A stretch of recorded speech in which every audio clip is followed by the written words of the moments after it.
Good morning, my dears. My name is Helen Ann Miller, and I have lived 76 years here in Springfield. Most people look at me now and see an old woman, content with her garden, with her craft classes at the community center. They see peace. But there is an old saying I've always found to be true. Still waters run deep. I love this James River. I love the way it meanders lazily, carrying the secrets of 1,000 lives. It carries my secrets, too, because, my dears, the peace you see today was not a gift. It is something I had to reclaim from violence, from a terror so deep, and from one fateful night by the clothesline, when I was only 14 years old. That night, the very water that was meant to cleanse me almost became the weapon that ended my life. If you are listening from anywhere in the world, please leave a comment and subscribe, because there are truths that need to be spread, even if they may shake what you believe. There are stories, no matter how painful, that must still be told. What a blessing to be here talking with you today. I am 76 years well lived, here in Springfield, Missouri, this beautiful city at the foot of the Ozark Mountains. I was born and raised right here, in this warm land, where the James River meanders gently, as if it were telling the secrets of those who live on its banks. Nowadays, my life is very different from what it was. I wake up early, even before the sun comes up, to take care of my plants. I have a small garden, but it's full of life, you know. I grow a little bit of everything: mint, basil, lemon balm, and many flowers that adorn the front of my house. People who pass by always comment on how pretty it is, and that fills my heart with joy. After breakfast, which I prepare very specially with sharp cheddar and biscuits with gravy, traditional to our region, I go to the community center 3 times a week. There, I teach crafts with natural prairie fibers to other women. I've been doing this for over 15 years, ever since I retired from teaching. I was a school teacher for most of my life, you see. This work with fibers started by chance, you know. My late husband, Benjamin, God rest his soul, used to fish a lot in the James River. One day, he brought me a bunch of yucca, that tall plant from the arid zones, saying he had seen some Osage women making baskets with it. I got curious and started trying. At first, everything came out crooked, but with time, I got the hang of it. Today, I teach more than 20 women, and some are already able to sell their crafts to tourists who visit the region. I am sitting here on my porch, looking at the river in the distance while I talk with you. The house is simple, painted light blue, with a porch out front, where I placed 2 wooden benches that my son-in-law, Oscar, made. He's my daughter, Clara's husband, a very kind man and a wonderful carpenter. Every now and then, a fishing boat passes by on the river, and I wave, even if I don't know who is out there. It's our custom here in Missouri, that welcoming way of being. But to understand this story correctly, I need to go way back, to my childhood, when the world was the size of our backyard. I was born in 1,949 inches, a simple house on the outskirts of Springfield. Back then, the city was much smaller. It had only a few dirt roads and very few cars. Everyone knew each other by name, and doors were left open without fear. Electricity was a luxury for few, and in our house, we used kerosene lamps and candles until I was about 8 years old. My father, Harold Miller, worked as a foreman on a cattle ranch near the city. He was a tall man, broad-shouldered, skin burned by the sun, and a beard always unshaven, which pricked when he got close. He had calloused hands from working so much with rope and lasso, and small eyes, almost lost under thick eyebrows. Whoever saw him from afar thought he was a serious, stern man. Whoever saw him up close, like us in the house, knew that behind that serious face was something much worse. A rage that seemed to have no end. My mother, Alice, was the opposite. Tiny, skinny as a stick, always with her head down and a thin voice, almost a whisper. She seemed like a shadow inside the house, moving along the walls without making a sound. When my father arrived, she became even smaller, as if she wanted to disappear. Her eyes were large, green, like the leaves of the oak tree in the yard, but always frightened, always looking at the corners, searching for danger. I was an only child. My mother had 2 other children before me, but one was stillborn, and the other died of fever before turning 1. Maybe that's why she protected me so much when my father wasn't looking. And maybe that's why my father unleashed on me all the frustration of not having had a son to follow in his footsteps. Our house was small, wood frame, with 3 rooms. The living room, which also served as the kitchen, my parents' room, and a smaller room where I slept. The outhouse was a wooden shed at the back of the yard, next to the water well. Everything was very simple, but my mother kept it clean and organized, even with the peeling walls and the packed dirt floor. What marked me most about our house was not the inside, but the outside. The yard was large, surrounded by a wooden picket fence. It had a huge oak tree that shaded almost the entire lot, a few chickens scratching, a stray dog named Tiger, and in the left corner, a clothesline made with wire stretched between 2 wooden posts. Next to the clothesline was a faucet where the long green hose came from, which my father used to water the garden my mother tended. That hose. How I trembled just seeing it coiled there, like a sleeping snake. My childhood routine was simple. I woke up early, had coffee with milk and cornbread muffins. Then I went to the local school, which was about a 20-minute walk. At school I was quiet. I didn't cause trouble. I learned quickly, especially reading. Books were my refuge. Miss Daisy always said I had a future in studies, but that was a dream I didn't even dare to dream too high. I came back from school around noon. I ate what my mother had prepared, usually pinto beans and cornbread, and some vegetable from the garden. Meat, only when my father brought it from the ranch. In the afternoon, I helped my mother with the household chores, washing dishes, sweeping the yard, feeding the chickens. Then I had a little time to play. The games were simple. Since I had no siblings, I played alone a lot. I made corn husk dolls with leaf dresses, built little houses with pieces of wood, and talked to Tiger as if he understood everything I said.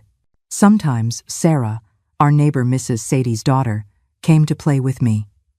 We were close in age. Her 2 older brothers, Eugene and Jesse, were always busy with farm chores, but Sarah and I made mud pies or played hide and seek, singing games, and hopscotch drawn with charcoal on the packed ground. It was on one of those afternoons of games that it happened the first time. I must have been about 6 years old. I was playing house with the girls when we accidentally knocked over an earthenware jug that my mother had received from her grandmother. The sound of the jug breaking was like thunder inside the house. My mother came running, and when she saw the disaster, her face turned pale in a way I never forgot. "Your father, he's going to be furious," she whispered, trembling. She sent the girls home right away and made me promise to stay quiet in my room. "Who knows, maybe he won't even notice," she said, more to convince herself than because she really believed it. But he noticed. That night, when he arrived from the ranch, my father noticed the jug was missing as soon as he entered the house. My mother tried to explain that it had been an accident, that I was just a child. He didn't shout. That was the most terrifying thing about him. He never needed to shout to show his fury. "Bring the girl here," he said in a voice so calm it chilled the blood. My mother came to get me from the room. Her hands trembled when she held mine. "Everything will be fine," she lied. And we both knew it was a lie. Outside, it was already dark.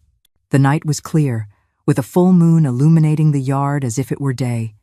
He took me to the oak tree and looked me up and down like someone examining an animal. "Do you know what you did wrong?" he asked. And I, crying, only managed to nod, affirming. "And do you know what happens to girls who break important things?" Before I could answer, he went to the faucet, uncoiled the hose, and turned it on. The sound of the water coming out was like an announcement of what was to come. My mother, standing in the kitchen doorway, covered her mouth with her hands. "I'm going to have to clean you," he said, grabbing me by the arm with a force that would leave marks. "Clean that dirt from inside you." It was the first time he tied me to the clothesline. With a thin rope, he tied my small wrists to the wire, leaving my feet barely touching the ground. Then he pointed the hose at me and turned the faucet on fully. The water came with a force that took my breath away, throwing me against the clothesline wire. It was so cold it seemed to burn my skin. I screamed and cried, begging him to stop, saying I would never break anything again. He just repeated, "I'm going to wash you with my hose until I get the dirt out from inside you," while the water whipped me. My mother, in the doorway, cried silently, like an impotent shadow. After a time that seemed like an eternity, he turned off the water. I was soaked, trembling, sobbing. He untied me from the clothesline and said in the same calm voice as before, "Now you've learned." That night, lying on my straw mat, soaked and freezing, I understood that there was something wrong with my father, something that not even all the water in the world could wash away. That cold seeped right into her bones, didn't it? For little Helen, this was the moment her home became a place of terror. And as you'll soon find out, this was only the beginning of his ritual. And that was only the first time. Lying on that straw mat, trembling, I realized that cold wasn't just on my skin. It had seeped into my very bones, into the little stone that was beginning to form in my chest. That was when I knew, truly knew, that my home was not a safe place. In the following years, any small mistake, any disappointment, as he called it, was reason for the hose ritual. A chore done poorly, a broken plate, an answer considered sassy. Everything became an excuse to drag me to the yard. Over time, I learned to be perfect, to never make a mistake, to never speak up. But even so, sometimes, for no reason I could understand, he decided it was time to clean me. As I grew older, the punishments became more severe, more time tied up, more pressure in the water, sometimes even leaving me out there for hours, even after he finished. My childhood yard, which should have been a place of play and joy, became my private purgatory. When I turned 13, in 1962, things changed in a way I couldn't imagine. At that time, Springfield was beginning to grow a little more. They had built a new bridge over the river. Electricity now reached almost all the houses, and the school where I studied got a new building with brick classrooms and a shingle roof, no longer straw like before. To celebrate my birthday, my mother made a corn pudding cake with caramel inside, my favorite. She didn't have money for a gift, but she sewed a new dress for me using a flowered cotton fabric she received from the lady she washed clothes for. It was the happiest day in a long time. My father had traveled to Street, Louis with the ranch owner, and would only be back in 3 days. For a moment, I could pretend we were a normal family. That afternoon, after eating the cake, I asked my mother to let me go to the river with my friends. She hesitated, but ended up allowing it, as long as we came back before dark. The James River was always the heart of Springfield, and for us girls, it was the most beautiful place in the world. The brown, gentle water, the fishermen's boats, the trees on the bank where we could hide and talk about teenage things. It was there, sitting on a rock by the river bank, that I first told Sarah about my father's punishments. I had never spoken about this to anyone. It was a shameful secret that I carried like a stone inside my chest. But that day, far from home, with the sound of the water giving me courage, the words just came out. My father ties me to the clothesline and sprays me with the hose until I almost pass out, I confessed, looking at the river's waters, without the courage to look at my friend. He says he's cleaning me inside. Sarah was silent for a time that seemed like an eternity. When I finally looked at her, I saw her eyes were full of tears. "Helen, that's not normal," she said softly. "My father gives me spankings when I do something wrong, but what your father does, that's evil." Those words fell on me like a revelation. A part of me always knew that what happened at home wasn't normal, but hearing another person say it out loud was like someone opening a window in a dark room. "You have to tell someone," Sarah continued. "The sheriff or Reverend Martin." I shook my head, feeling the fear rise in my throat. "No one will believe me. My father is respected in town. He's only like that inside the house." "Then show the marks," she insisted. At that moment, I heard someone call my name. It was my mother, standing at the bend in the road, her face pale with fear. "Helen, come home now," she shouted, her voice trembling. "Your father came back early." My blood ran cold. I quickly said goodbye to Sarah and ran to my mother, who pulled me by the arm urgently. On the way home, she whispered distressedly, "He's furious, Helen. He found out you went out. I told him I had sent you to buy flour, but he didn't believe me." When we got home, my father was standing in the middle of the living room, holding the new dress my mother had made for me. "Who gave permission to sew this?" he asked my mother in that dangerously calm voice. "And who gave permission to make cake?" I see that when I leave, the house becomes a den of iniquity. Sir, my mother tried to explain that it was my birthday, that the fabric had been a gift, that she hadn't spent money. He interrupted her with a slap that knocked her sitting on the floor. Then he turned to me. And you, wandering around like a tramp, telling our family business to everyone. My heart stopped. How could he know? Sarah wouldn't have had time to tell anyone.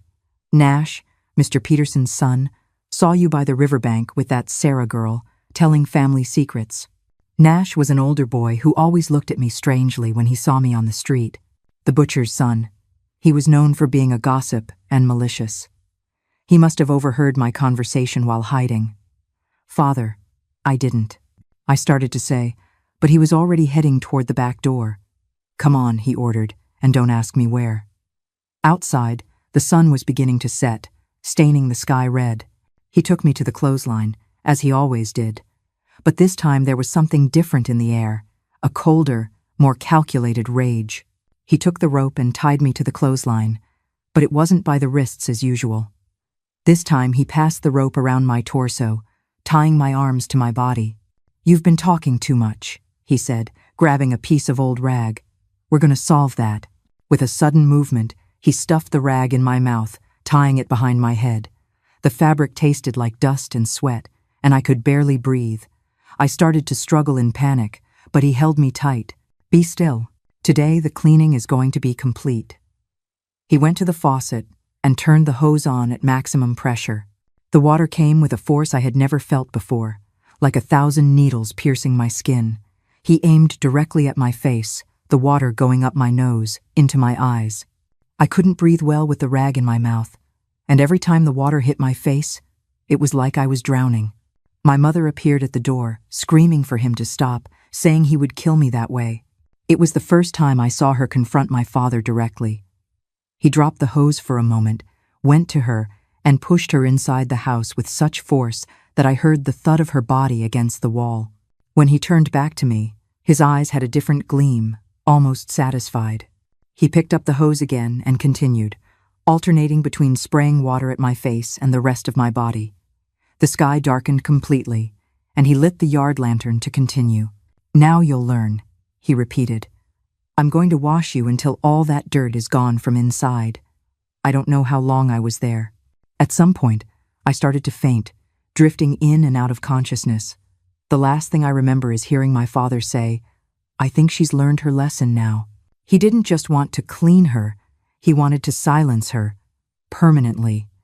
But you can only push a person so far before they stop being scared and start to change. Keep listening to see what this night woke up inside of her. I woke up in my room, lying on the straw mat, with my mother dabbing a wet cloth on my forehead. I had a high fever, shaking with cold, even under 2 blankets. My skin burned as if it had been scorched, and breathing hurt so much that each breath was a small agony. He went too far this time, my mother whispered, and I saw her right eye was swollen and purple. I thought I was going to lose you, daughter. I tried to talk, but my throat was raw. She gave me water with honey, but even swallowing was painful. He left, she continued. He went to drink at Joe's tavern. He won't be back until tomorrow. I closed my eyes, too exhausted to think. But before falling asleep, I heard my mother say something I never forgot. He's going to end up killing you one day, Helen. We have to do something. I spent 3 days in bed after that punishment. I contracted a bad case of pneumonia, and it was only by the grace of God and the herbs my mother gave me that I managed to survive. My father didn't visit me in the room even once, but I could hear him around the house as if nothing had happened. When I finally managed to get up, I was different inside. Something had changed that night, tied to the clothesline. The fear was still there, of course. How could it not be? But along with it, something else was born. A cold, hard feeling, like a stone at the bottom of my stomach. I began to watch my father with different eyes, his routines, his habits, his weaknesses. I noticed how he always drank too much on Fridays when he got paid from the ranch, how he sometimes fell asleep in the porch chair, snoring loudly, the whiskey bottle still in his hand, how the hose always stayed coiled near the clothesline, like a snake ready to strike at his command. Sarah tried to talk to me at school after I returned, but I avoided her. Not out of anger, she wasn't to blame for anything, but out of fear that any friendship could be used against me. During the following months, the punishments continued, but now I faced them differently. I no longer cried. I didn't beg. I looked him in the eyes while the water whipped me, and that unnerved him. "You're becoming defiant," he would say, increasing the water pressure. But that cold stone inside me only grew, becoming heavier and sharper. It was during this period that I began to notice something important. My father's drinking was increasing. It wasn't just on Fridays anymore. Now he drank almost every day. He would arrive staggering, his breath sour with cheap whiskey, and the more he drank, the more violent and unpredictable he became. On a particularly cold night in July, when I was almost 14, he came home drunker than usual. He had lost at cards, and someone had mocked him in front of the other men. His wounded honor needed repairing, and I would be the scapegoat, as always. He dragged me to the yard, where the night dew already left the grass wet. "Today I'm going to leave you so clean inside that you will never embarrass me again," he slurred, his voice thick with drink. The ritual began as always, but this time he did something different. After tying me to the clothesline and spraying me until I could barely stand, he simply left the hose open on the ground, the water forming a puddle of mud at my feet, and went back inside the house. I stayed there, soaked, trembling with cold, while I heard him arguing with my mother inside. His shouts, her crying, the sound of things breaking. Then, silence.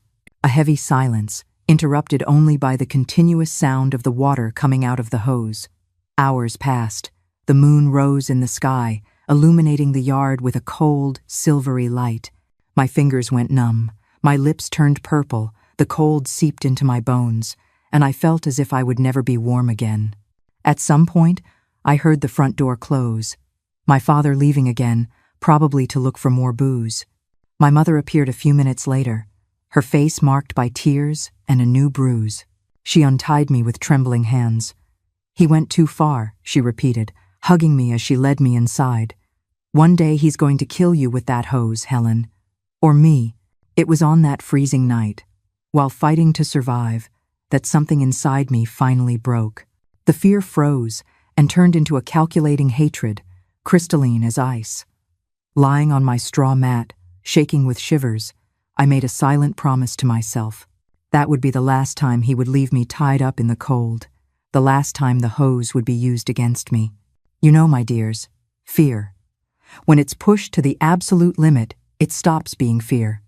It freezes solid, turning into a cold, hard stone. That was the moment the scared little girl died, and a survivor began to be born, that stone. It was both my burden and, in its own way, my armor. I didn't know how or when yet, but that night I decided that the water he used so much to clean me would one day find another path.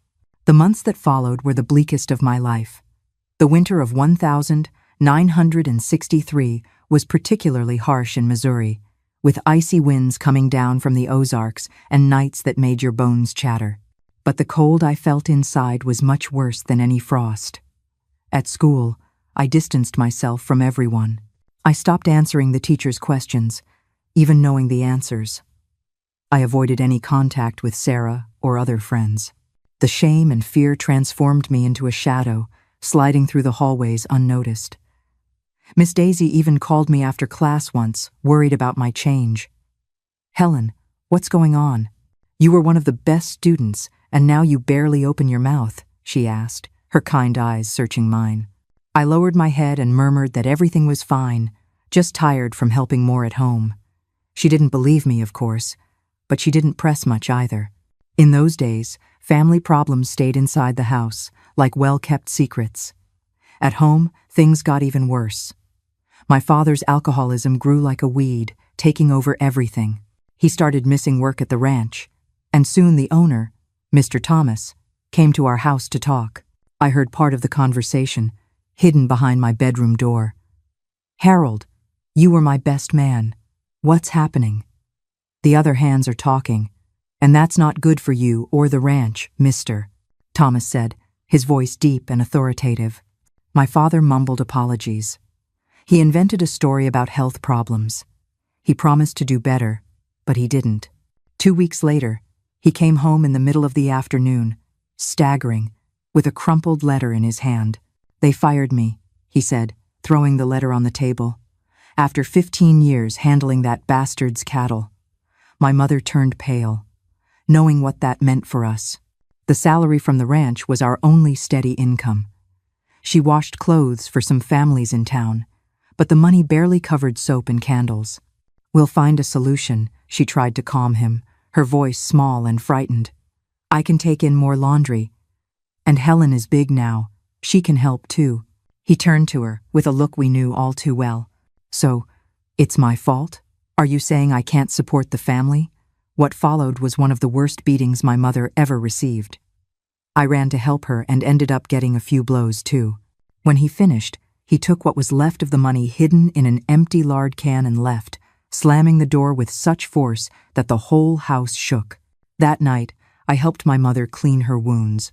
Sitting on the edge of the bed, in the dim light of the kerosene lamp, she held my hands between hers, looking directly into my eyes. "Helen, we need to get out of here," she whispered with an urgency I had never seen before. "He's going to end up killing one of us, or both." "Where would we go, Mama?" I asked, feeling a thread of hope for the first time in a long time. "I have a cousin in St. Louis. Maybe she can take us in until we find a place." We began to plan our escape in secret. My mother saved a few coins she managed to hide from the laundry money. I started gathering small things we could take: a change of clothes, a comb, a hair ribbon Miss Daisy gave me for Christmas, all hidden in a burlap sack under my straw mat. For the first time, there's a real glimmer of hope. You can just feel them clinging to that small, secret plan. But as we all know, fate has a cruel way of interfering. But fate had other plans. A week later, my mother woke up with a horrible cough, bringing up blood with the phlegm. She had contracted pneumonia. Weakened by years of hard work, stress, and poor nutrition, the illness attacked her with redoubled force. In 3 days, she was in bed, burning with fever. I begged my father to call the doctor, Dr. Walter, who attended at the small clinic in town. He refused. "The doctor costs money. Give her garlic tea with lemon. It'll pass," he said before leaving for the bar, now his permanent spot. I ran to Mrs. Sadie's house, our neighbor and Sarah's mother. She came immediately, bringing herbs and prayers. She spent the night with us, applying compresses to my mother's forehead, making teas she knew from the prairie. "This isn't something that's cured with just herbs, child," she told me in the early morning, as she changed the wet cloth on my mother's forehead. "Your mother needs medicine from a pharmacy, from a doctor." The next day, desperate, I went to the clinic and begged Dr. Walter to come see my mother. I explained that we had no money, but that we would pay as soon as we could. Something in my urgency must have moved him, because he picked up his bag and followed me home. "Doctor." Walter examined my mother carefully, listening to her chest with the stethoscope, taking her temperature, looking at her throat. His face grew more serious by the minute. "Severe pneumonia," he diagnosed, taking off his glasses and cleaning them on his shirt. "She needs strong antibiotics and, if possible, hospitalization in St. Louis." "Oh, we don't have money for that, doctor," I confessed, the tears finally breaking the barrier I had built. He sighed, looking around the simple house, noticing the signs of poverty and, perhaps, those of violence too. He opened his bag and took out a few bottles of pills. "I'll leave these medicines. They are samples they gave me. Give them to her, as written on this paper, every 4 hours without fail." He hesitated. Then he added, "And where's your father, child?" "At the bar," I replied simply. He nodded, as if confirming something he already suspected. "If she gets worse, come find me immediately, no matter the time." In the following days, I divided my time between caring for my mother and the house. I wasn't going to school anymore. I couldn't leave her alone. The medicine seemed to be working, but slowly. The fever dropped a little, but the cough persisted, tearing at her fragile chest with each spasm. My father appeared at home only to sleep, always drunk. He didn't even ask about her health. One night, he stumbled in and demanded food. I explained that we had almost nothing, just a little rice that Mrs. Sadie had brought. Useless, both of you, he grumbled, rummaging through the cupboards looking for food that didn't exist. He approached the bed where my mother slept restlessly, shaking her roughly. Get up from there, woman. Stop being lazy and go make food. I placed myself between them. She's sick, Papa. Let her rest. The slap came fast and hard, throwing me against the wall. Who do you think you are to give me orders? My mother tried to get up, but she was too weak. He pulled her by the arm, forcing her to her feet. She stumbled and fell to her knees, coughing violently, spots of blood appearing on the packed dirt floor. Look at this, he said with contempt. You're not good as a woman or as a sick person. He left, slamming the door, probably back to the bar. I helped my mother back to bed, wiping the blood from her chin with a damp cloth. Her eyes, once bright and green like the oak tree leaves, were now dull and distant. Helen, she whispered, her voice almost inaudible. Promise me one thing? Anything, Mama, I replied, holding her feverish hand between mine. Promise me you'll get out of here, that you'll run away from that man as soon as you can. I nodded, swallowing the lump in my throat. I promise, Mama. We'll both get out of here. She shook her head slightly. No, child, I'm not going anywhere. Don't talk like that, I begged, tears streaming down my face. You're going to get better. The doctor said the medicine will work. A weak smile appeared on her chapped lips. Do you know what I wanted most? To see you far from here, making a beautiful life, married to a good man, having children who will never feel fear inside their own home. She coughed again, a spasm that shook her entire body. When she managed to calm down, she continued, Promise me you'll be happy, Helen. That you'll find a way to be happy. I promise, Mama, I said between sobs, but you'll be with me to see it. She smiled again and closed her eyes. Now let me rest a little. She fell asleep. Her breathing was difficult, but regular. I stayed there, watching over her sleep, holding her hand. At some point, I also fell asleep, exhausted by the weight of the last few days.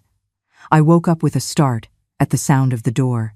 It was already early morning, and my father was returning from the bar, smelling of whiskey and sweat. He didn't even look at us, collapsing onto his own bed, snoring almost immediately. I turned my attention back to my mother and realized something was wrong. Her hand, which I still held, was strangely cold. Her chest was no longer moving with the effort of breathing. Mama, I called softly, shaking her gently. Mama, wake up. But she wasn't going to wake up. Sometime during that night, while I slept holding her hand, my mother had left, taking with her the last thread of goodness and love in my life. For a long moment, the world simply stopped. There was no sound, no air, just the chilling cold of her hand in mine. This was the true emptiness. The fear I felt of my father was a sharp, hot thing. This was a cold, bottomless void. She was my only shield, as fragile as she was, and now she was gone. The small, secret plan we had to escape to street, Louis, the little burlap sack under my mat. It all turned to ash. I was truly, completely alone with him. And in that absolute loneliness, the fear didn't just stay fear. That's a kind of emptiness that's hard to even imagine. To be left completely alone with the monster. When you have nothing left to lose, you become capable of anything. Stay with Helen as she faces him, all on her own now. My dears, my mother was the last shield I had, however fragile. When she was gone, the silence in that house was more terrifying than any scream. That emptiness, it was colder than any water.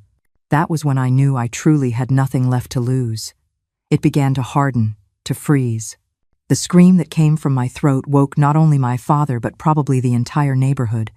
It was a primitive sound of pure pain that didn't seem human. I clung to her body, still warm, rocking back and forth, denying what my eyes were seeing. My father got up, dazed, and came over to us. For an instant, I saw something in his eyes shock, maybe even a glimmer of sadness, but it soon gave way to irritation. Stop that racket, he ordered, pulling me by the hair to get me away from my mother's body. There's nothing that can be done now. At that moment, looking at him, I felt the cold stone inside me grow until it filled my entire being. It was no longer just hatred or rage. It was an absolute emptiness where fear used to exist, an emptiness that paradoxically weighed like lead. In the following hours, things happened as if in a distant dream. The neighbors arrived. Someone went to get Reverend Martin. Mrs. Sadie prepared my mother's body, dressing her in the only good dress she had, combing her thin hair. The burial was simple and quick, in the small cemetery on the outskirts of Springfield.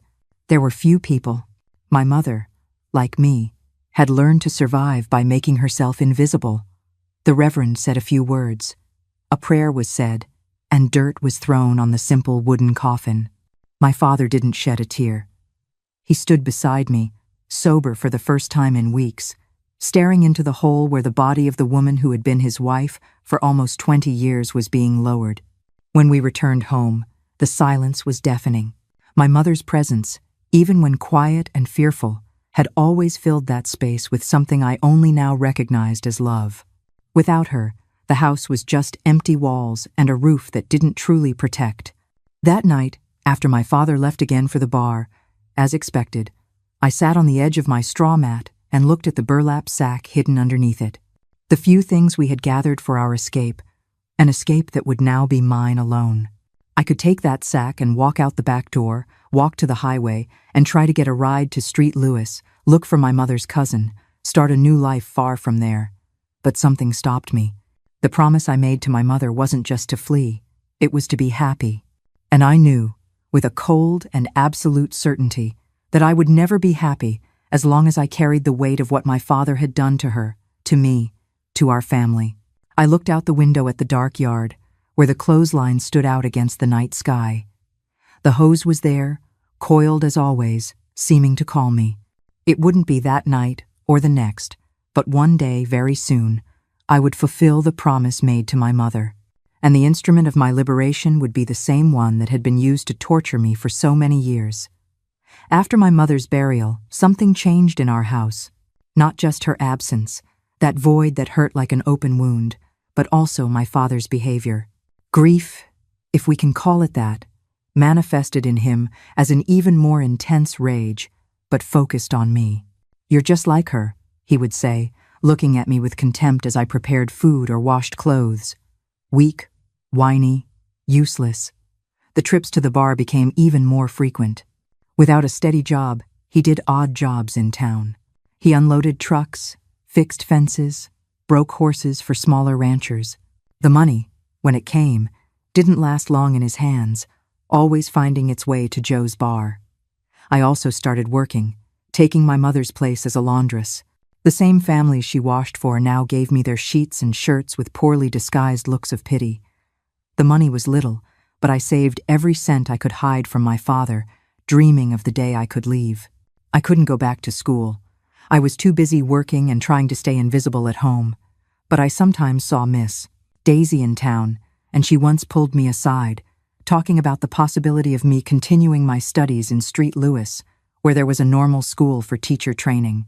"You have talent, Helen," she said, her eyes shining with a hope I could no longer feel. "You could be a teacher one day, have your own life." I thanked her and promised to think about it, but I knew it was an impossible dream. My father would never allow it, and I didn't have enough money for that escape. The rituals with the hose continued, but with a disturbing difference. Now they weren't cleanings anymore. They were simply punishments without any pretext of correction. He dragged me to the yard for any reason. An answer he considered sassy. A dinner that wasn't to his liking. Or simply because he had drunk too much and needed to unleash his fury on someone. "Your mother died because of you," he accused me during one of those sessions, the hose aimed directly at my face. "If you weren't so rebellious, she wouldn't have gotten sick trying to defend you." Those words hit me deeper than the icy water, penetrating my heart like venom. A part of me, the scared little girl who still existed inside, almost believed him. But the other part, the one that grew every day like a stone of ice in my chest, knew the truth. The real blame was his, for every bruise, every tear, every night of terror. It was in September 1963, 3 months after my mother's death, that the breaking point occurred. It was a Friday, and my father had received payment for a week's work on a ranch near the city. As always, he went straight to Joe's tavern. I was in the yard hanging clothes I had washed when I heard shouts coming from the street. It was Sarah, running in my direction, her face pale with fear. "Helen," she called, stopping breathless at the gate. "Your father is at the bar, telling horrible things about you." My blood ran cold. "What kinds of things?" She hesitated, embarrassed, looking from side to side, as if making sure no one else could hear. "He's drunk, saying that you're no good, that you're a good-for-nothing just like your mother, that he's going to have to teach you to be a real woman." The meaning of those words hung between us, heavy and nauseating. Sarah continued, even more nervous. "My mother sent me to warn you. She said you can't stay here tonight. You can sleep at our house, hidden in the back room." I thanked her for the warning but refused the offer. "If I'm not here, he'll take it out on your family when he finds out. It's better if I stay." Sarah protested, almost crying, but I was determined. She finally left after making me promise to scream for help if things got worse. I spent the next few hours in a state of tense vigilance, every noise from the street making me jump. I prepared dinner, simple rice and some beans, and left it on the wood stove.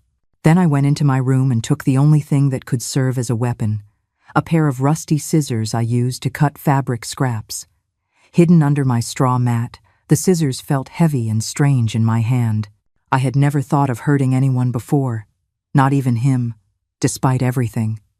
But that night, Sarah's warning had planted a different, deeper terror than usual. The threat has changed, hasn't it? It's no longer just about pain. It's about a violation she can't even name. The confrontation we've all been dreading is coming, and Helen knows this is the night it all ends one way or another. The night wore on, and he didn't return. Around 10 o'clock, I began to think that maybe he had passed out at the bar, as sometimes happened, or that he had gone to the house of some woman of the night. That wouldn't be the first time either. Almost midnight, when I was getting ready to sleep, I heard the shuffling steps on the porch. The door burst open, hitting the wall. He stumbled in, drunker than I had ever seen him. "Where are you, girl?" he yelled, scanning the room with bloodshot eyes. When he saw me standing near the table, a crooked smile formed on his lips. "There you are." There was something different in his gaze. Something that made me grip the scissors hidden in my skirt pocket so tightly that I felt the blade cut my own skin. "There's food on the stove, Papa," I said, trying to keep my voice steady. "I don't want food," he replied, approaching. The smell of whiskey and sweat was almost suffocating. "You know what I was thinking today, over at the bar? That you're already a little woman, just like your mother when I married her." I took a step back, feeling the wall behind me. "You need to rest. You're very drunk." He laughed, a harsh, joyless sound. "Don't tell me what to do, girl. I'm the one in charge here." He came closer, cornering me against the wall. "Now that your mother isn't here anymore, you're going to have to take over everything, all her duties." I understood perfectly what he meant. A deep disgust rose in my throat, along with a fear I had never felt before. But something stronger emerged too. A clear, icy fury, so intense it made my vision blur at the edges. "No," I said, the word coming out like a frozen breath between my lips. "What?" he asked, seeming genuinely surprised by the refusal. I said no, I repeated, this time with more force, my hand squeezing the scissors in my pocket. His surprise quickly turned to rage. His arm moved in a blur, and I felt the impact of the slap before I even saw the hand moving.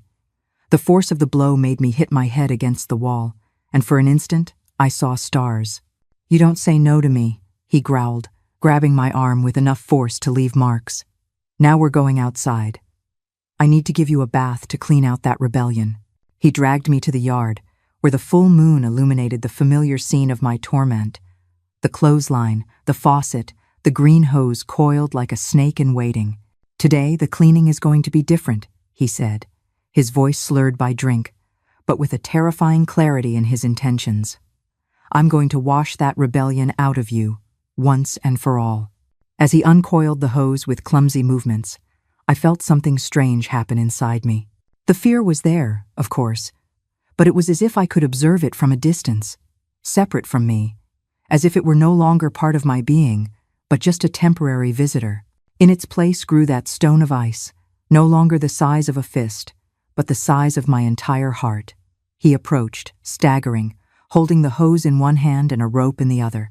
His eyes, normally small under his thick eyebrows, now had an animalistic glint I had never seen before. "Papa," I tried one last time. My voice was surprisingly calm. "You don't want to do this." He laughed, throwing his head back. "And who's going to stop me? Your mother is dead. The neighbors. Nobody messes in family business. You. A weak little brat who can't even defend herself." He took another step in my direction and stumbled slightly, revealing how drunk he was. It was in that moment that I noticed it. He was drunker than ever. So drunk he could barely stay on his feet. "Come here," he ordered, stretching out his hand to grab me. I dodged instinctively, and he almost fell with the abrupt movement. This enraged him even more. Regaining his balance, he came at me again, this time managing to grab my arm. "You think you can run from me?" he growled, his sour whiskey breath hitting me in waves. "In my own house." He dragged me to the clothesline, as he had done so many times before, but this time something was different. He couldn't tie the knot properly in the rope, his fingers clumsy from the drink. He cursed under his breath, trying several times to tie my wrists to the wire. I took advantage of his distraction to take the scissors out of my pocket, hiding them in the palm of my hand. When he finally managed to tie a loose knot, I felt I could break free with a strong pull if I needed to. "Now let's see if you're still so mouthy after your bath," he muttered, turning back toward the faucet. He turned it on hard, and the water began to flow, forming a mud puddle at our feet. He came toward me with the hose, but his steps were unsteady. He slipped in the mud and almost fell, cursing loudly. He pointed the hose at me, but the pressure was low.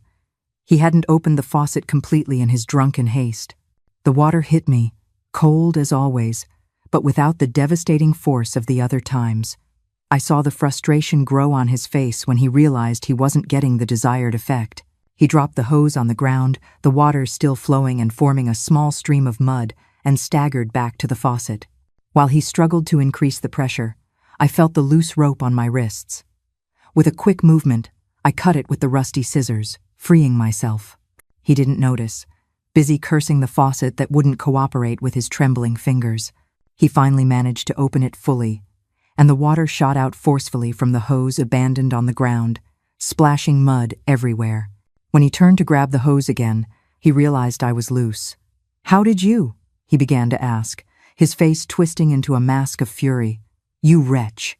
He lunged at me, but his feet slipped in the mud. He fell hard, hitting his head on the ground with a dull thud. For an instant, he lay motionless, stunned by the impact. Then he tried to get up, but the drink and the blow had affected his balance.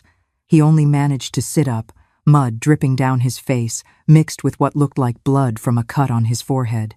"I'm going to kill you," he muttered, trying to focus his eyes on me. "When I get up from here, you're dead." Something in those words, in the certainty with which he pronounced them, broke the last barrier inside me. It wasn't an empty threat.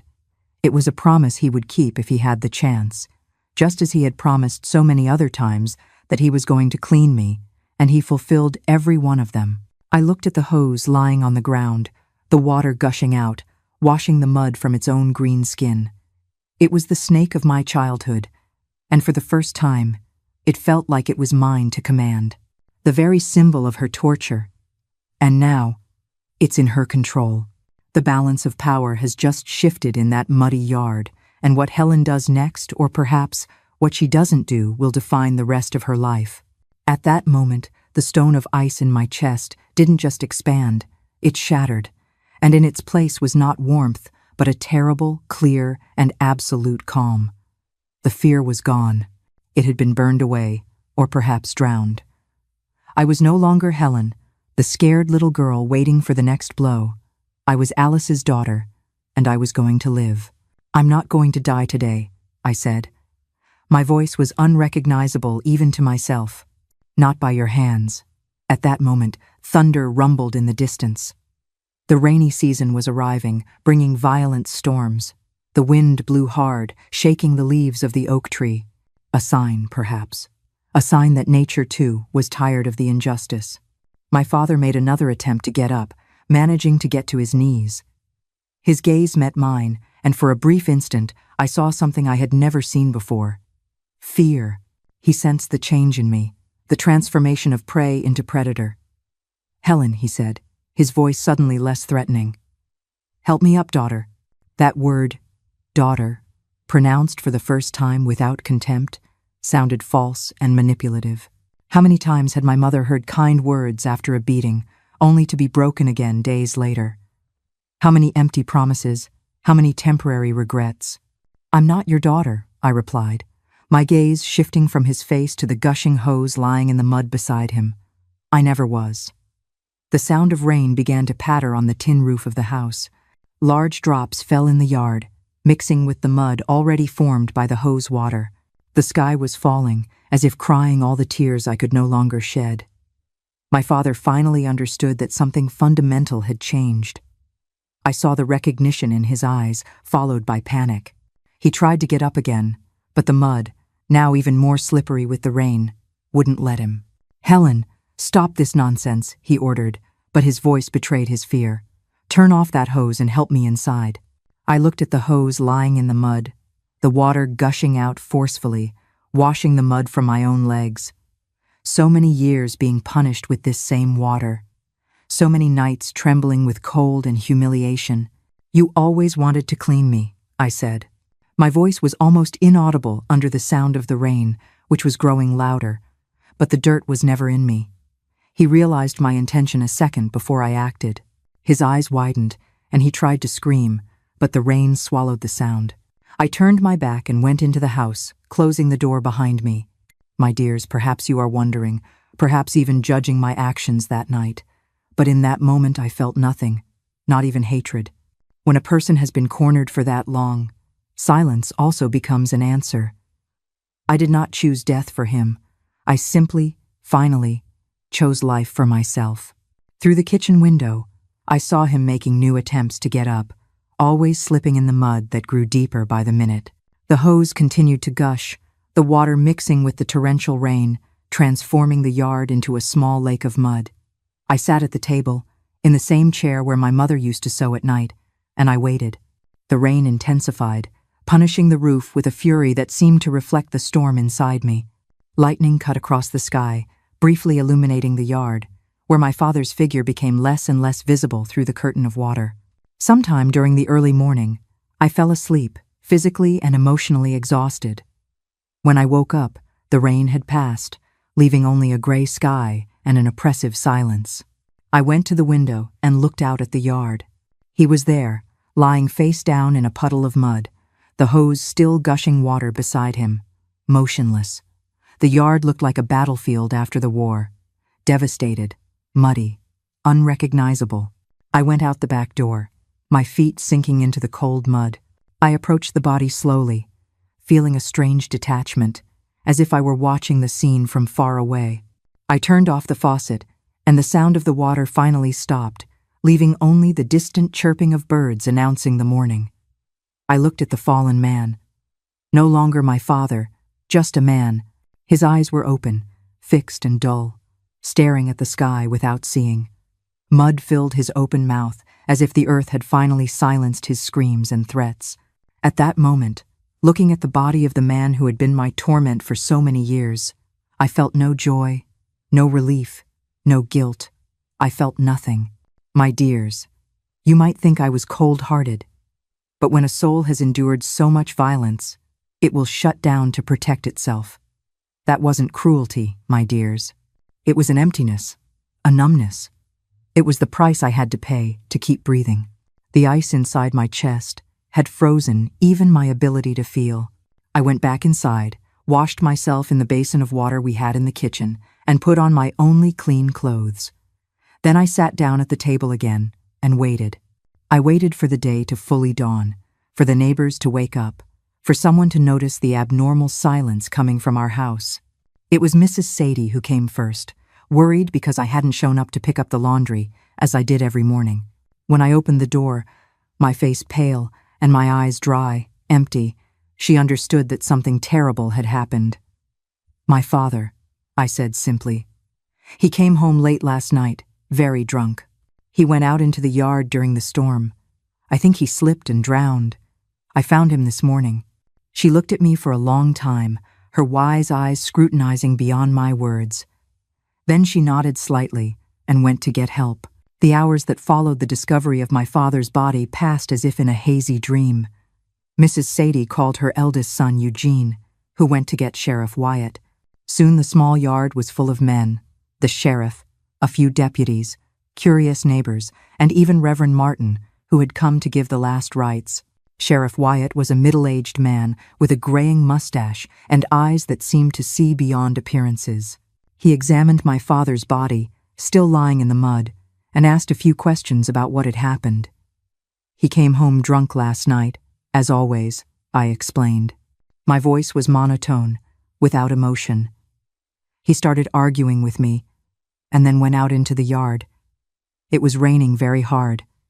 I think he slipped and fell. When I woke up this morning, I found him like this." The sheriff looked at the muddy yard, at the hose still lying next to the body, at the faucet. His eyes returned to me, studying my pale face and the bruises my father's slap had left on my cheek. "Did he hit you often?" he asked in a low voice, so that only I could hear. I hesitated for a moment. It wasn't something that was spoken of openly, even though everyone knew. But now he was dead, and the truth could no longer hurt me. "Yes," I replied simply, "as long as I can remember." He nodded, as if confirming something he already suspected. "And that hose." I felt a shiver run down my spine. He used it to punish me. He would tie me to the clothesline and turn on the hose. He said he was cleaning me. A flash of understanding passed through the sheriff's eyes. He looked again at the body, at the open mouth filled with mud, at the hands that seemed to have tried to grab onto something at the last moment. "I understand," he said. And there was something in his voice, not exactly sympathy, but a deep, tacit acceptance. "My dears, perhaps you find this hard to believe, but in a small town, there are truths that everyone knows, yet no one dares to speak. Sheriff Wyatt, God rest his soul, he didn't just see the mud, he saw the bruise on my cheek and the scars on my soul. He chose understanding over judgment. He looked from the hose back to the bruises on my face. Sometimes, Helen, the world rights itself in hard ways. The water he used to punish you, it looks like it finally washed this place clean." He didn't say another word about it. He didn't have to. He didn't just see a victim, he saw a survivor. In that moment, he gave me back something my father had stolen, my dignity. We both knew the official story, but we also shared the truth. That quiet understanding from the sheriff. Sometimes, that's more powerful than any verdict. He didn't just see the evidence, he saw her truth. This single act of compassion is what finally allows Helen to start her new life. "Where will you stay now, girl?" he asked, returning to a more official tone. Before I could answer, Mrs. Sadie stepped forward. "She'll stay with me until we get everything sorted out," she said firmly. "She doesn't have anyone else in the family, and the girl needs a roof over her head." The sheriff nodded, seeming relieved that there was an immediate solution. "We'll have to file some paperwork, but for now, this resolves it." My father's body was taken to the small clinic in town for the death certificate. The cause of death was registered as accidental drowning aggravated by alcohol poisoning. No one questioned it. In the end, everyone in Springfield knew Harold Miller's reputation, his violent temper, his constant drunkenness. His death seemed merely the logical conclusion to a wasted life. The burial was even simpler than my mother's. Just Reverend Martin, Mrs. Sadie, and her family, and me. Not even tears were shed. When the last shovel of dirt covered the coffin, I felt as if an enormous weight had been lifted from my shoulders. It wasn't joy, it was liberation. Mrs. Sadie was an admirable woman. A widow for 10 years, she raised her 3 children alone, washing clothes and baking sweet rolls to sell at the market. Her house was small, but clean and organized, with a yard full of fruit trees and chickens scratching. The room she offered me was tiny, a space that used to serve as a pantry, but to me, it was a palace compared to the terror of the house where I grew up. "You can stay as long as you need," she told me the first night. "But you'll have to help. Everyone works here."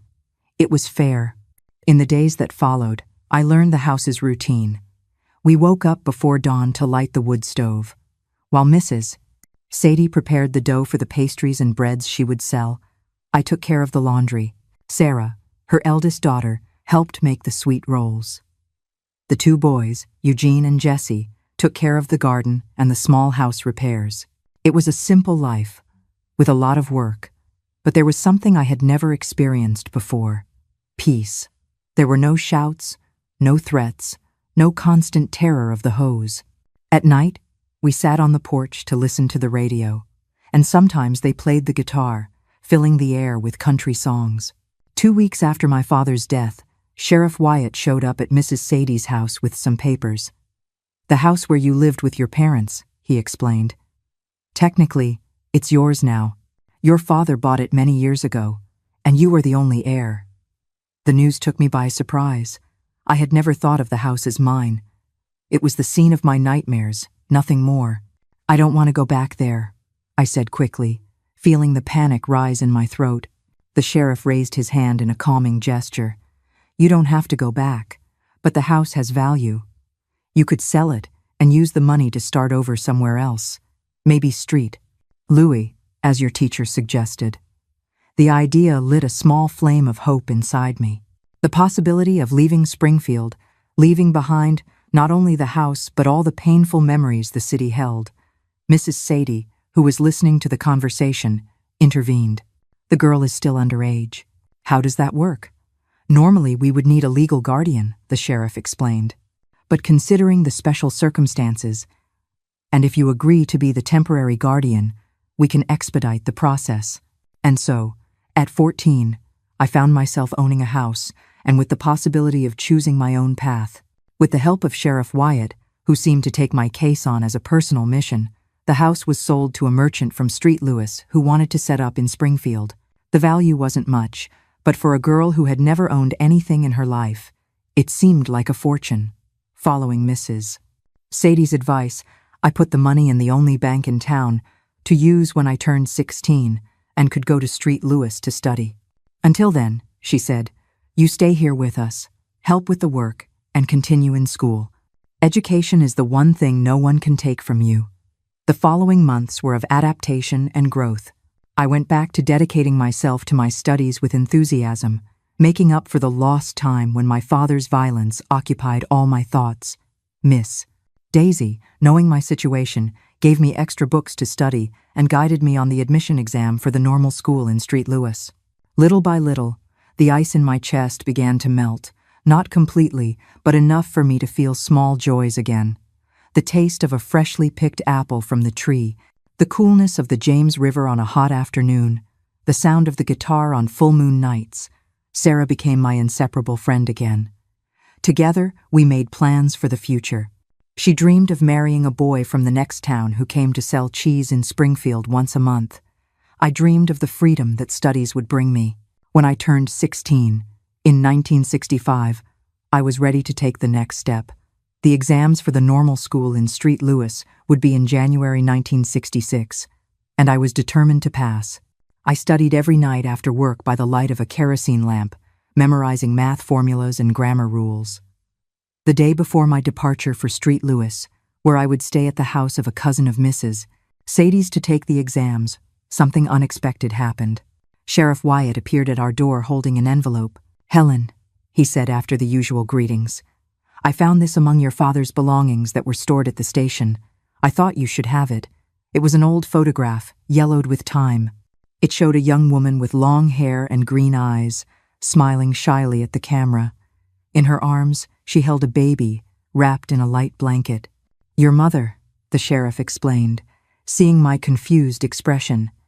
"And you, as a newborn." My heart sped up. I had never seen a photograph of my mother when she was young, happy, before life with my father transformed her into a frightened shadow. Her green eyes shone, full of hope and love, as she looked at the baby in her arms. "I thought you should have a good memory to take with you," the sheriff said, his voice softer than usual, "to remember that not everything was darkness." I thanked him, unable to hold back the tears that finally came the first since my mother's death. They weren't just tears of sadness, but of something more complex. Nostalgia for what could have been, gratitude for what was yet to be. She wasn't just crying for her mother, she was crying for the little girl who survived. That photograph wasn't just a memory, it was permission to heal and to remember the love, not just the pain. But leaving Springfield is only the first step. The next morning, I boarded the bus that ran the Springfield-St. Louis route, carrying a small suitcase with my few clothes, my study books, and the photograph of my mother, carefully wrapped in a handkerchief. Mrs. Sadie, Sarah, Eugene, and Jessie were all there to say goodbye, along with Miss Daisy, and to my surprise, Sheriff Wyatt. "Go and be happy, girl," Mrs. Sadie said, hugging me tight. "But don't forget to come back and visit us. Our house will always be open for you." "Mine too, Helen," Sarah added, also hugging me. Eugene and Jessie, now young men, shook my hand awkwardly, wishing me luck. Sheriff Wyatt just squeezed my hand, his gaze telling me everything that needed to be said. It was a silent wish for peace, rooted in our shared understanding. At the small city of Springfield, with the James River winding in the background, the place where I had lost everything, and where, paradoxically, I had found the strength to start over. The highway to street, Louis cut through the countryside with its stunning landscapes of rolling fields and impressive forests. It was the beginning of the rainy season, and everything was green and vibrant. Sitting in the hard bus seat, with my mother's photograph in my dress pocket, I felt for the first time in years that water could mean life, and not just terror. As the distance between Springfield and me increased, I felt the weight of the past becoming lighter. It didn't disappear completely, it would never disappear, but it became something I could carry without being crushed by it. I was only 16, but I had already lived several lives. The scared little girl, tied to the clothesline. The teenager who witnessed her mother's death. The young woman who found the strength to survive. And now, a new Helen was being born, one who looked toward the future with cautious but genuine hope. The bus driver announced that we were crossing the Missouri River, which meant we would soon arrive in the big city. I looked at the water flowing under the bridge, shining under the morning sun, and I made a silent promise to myself. The water that was once used to hurt me would now only be a source of life. And the garden hose, that green snake of my nightmares, would remain forever buried in the past, along with the man who wielded it. And so, life followed its course, like the waters of the James River, which never stopped flowing. I passed the exams for the normal school in St. Louis and lived there for 4 years, graduating as a teacher in 1970. They were years of much study and discovery, of new friendships and old scars that slowly transformed into less painful marks. After graduating, I received an invitation to teach at a rural school near Kansas City, in the Flint Hills region. I accepted immediately, wanting to see new places, new people. It was there that I met Benjamin, my late husband, God rest his soul. Benjamin was different from any man I had ever known. A fisherman, son of a traditional local family, he had calm eyes like the gentle waters of the river and strong, but gentle hands. In the early days, I still flinched when he raised his hand to grab something on a high shelf, or when his voice rose while telling an animated story. The ghosts of the past still visited me. But Benjamin had patience.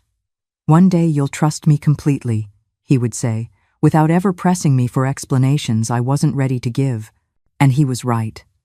Little by little, like a flower opening slowly after winter, my heart opened again. We got married in 1,973 inches, a simple ceremony at the church in Kansas City. Mrs. Sadie and Sarah came from Springfield for the celebration, bringing with them the blessing of that family who took me in when I needed it most. We built our life together between classrooms and river waters. Our first son, Gabriel, was born in 1975. When I held him in my arms for the first time, I completely understood my mother's gaze in that old photograph, that immense love, that silent promise of protection. I swore that my son would never know the kind of fear that inhabited my childhood. Then came our daughter, Clara, in 1978, completing our family with her noisy joy. For 20 years, we lived in Kansas City. I taught, Benjamin fished and also guided tourists through the region, showing them the natural beauties. We built a simple but full life. Water, which was once an instrument of terror, became a central part of our existence. In the rains that filled the rivers, in the rivers where Benjamin fished, in the refreshing swims on hot summer afternoons. When my children grew up, Benjamin suggested something that surprised me, moving back to Springfield. "Your ghosts are there," he said with his simple wisdom. "Maybe it's time to make peace with them." I resisted the idea at first. Springfield still evoked painful memories, but he was right, as always. In 1995, when our children were already adults, Gabriel studying medicine in St. Louis and Clara studying biology in Chicago, we returned to the city where I was born. It wasn't easy at first. Every corner seemed to hold a memory. The town square where I walked holding my mother's trembling hand, the James River, a silent witness to so many tears. And even though I knew the old house no longer existed, they had built a small market in its place. I felt its presence like a stubborn ghost. But Springfield had also changed. The city was bigger, more bustling. I met old acquaintances. Sarah, now a married lady with 5 children. Miss Daisy, retired, but still involved with educational projects. Even Sheriff Wyatt, very old and almost blind, but with the same sharpness in his gaze. Over the years, this city, which was the scene of my worst nightmares, slowly transformed into the home I chose for my old age. Benjamin and I bought this little blue house near the river, with a wide porch and a small garden that became my refuge. Benjamin passed away in 2018, peacefully in his sleep.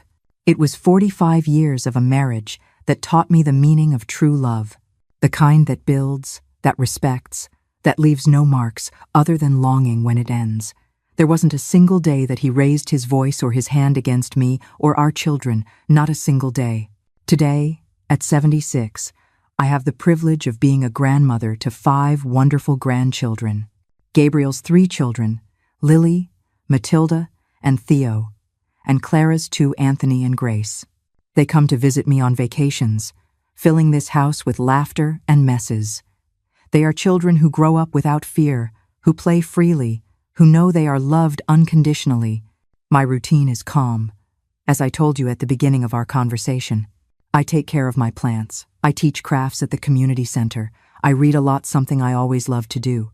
Sometimes, when the night is clear, I sit on the porch and look at the stars, grateful for the journey that brought me here. I have my aches, of course. The arthritis that acts up on cold mornings, the high blood pressure that needs to be controlled with medication, the longing for Benjamin, which sometimes squeezes my chest. But they are the pains of a normal life, of a dignified old age. They are no longer the pains of fear, of humiliation, of desperation. The water that was once my torment is now my daily companion. The James River, which flows gently just a few yards from my house, lulls my days with its constant murmur. The plants in my garden, which flourish thanks to the water I give them every morning, are silent symbols of my own ability to be reborn. The hose I use to water my plants is green, like that other one from my childhood yard. But this one brings life, not terror. With it, I feed the flowers that I later pick to decorate the table where I host my grandchildren. It's a way of rewriting history, of transforming symbols of pain into instruments of beauty. My dears who have come this far with me, thank you for listening with such care to this difficult story. If you are living in a situation of abuse, you must know, what is happening is not your fault. It never was. The dirt was never in me, nor is it in you. The water that once hurt me today feeds my plants. The hands that trembled create beauty with the prairie fibers. The eyes that only saw terror now gaze at the river with peace. This transformation was a long journey, with many stumbles and tears. Like the James River, which sometimes floods violently, but always returns to its course, bringing fertility. Our pains can also nourish a soil where something beautiful is born. That little girl tied to the clothesline would never imagine that she would be an old woman surrounded by grandchildren, living in peace with her memories. If I could talk to her, I would say, Hold on tight. One day, water will be just water, not an instrument of terror. For those who are suffering, it will pass. Seek help, as I found in Mrs. Sadie, in Miss Daisy, in Sheriff Wyatt. There are good people ready to extend a hand when we don't have the strength to swim against the current. For those who have already crossed their turbulent waters, your story is valuable. Share it. Someone might need to hear exactly what you have to say. At 76, I see that every drop of suffering has turned into wisdom. Every scar tells a story of survival. Every morning, watering my plants is a victory over the past. This morning, I'm sitting here on my porch, looking out at the garden. My granddaughter, Grace, is chasing my grandson, Anthony, around the clothesline. My son-in-law, Oscar, chuckles, holding the green garden hose in his hand. The children run up, snatch the hose, and spray each other, their laughter crystal clear. Water, a clothesline, and laughter instead of fear. I watch them safe and free, and know that the circle is complete. What was once my hell is now their paradise. My legacy isn't the pain, but this very peace. My dears, I did not find my peace by forgetting the past, nor even by forgiving it. Forgiveness is a complicated word. No, I found my peace by outliving it. I found it by facing it, and then by building a life so full of love and purpose that the shadows, while still there, no longer had the power to blot out the Sunday. That is the true healing. If my story touched you, please subscribe to the channel, because every one of us has a legacy worth sharing.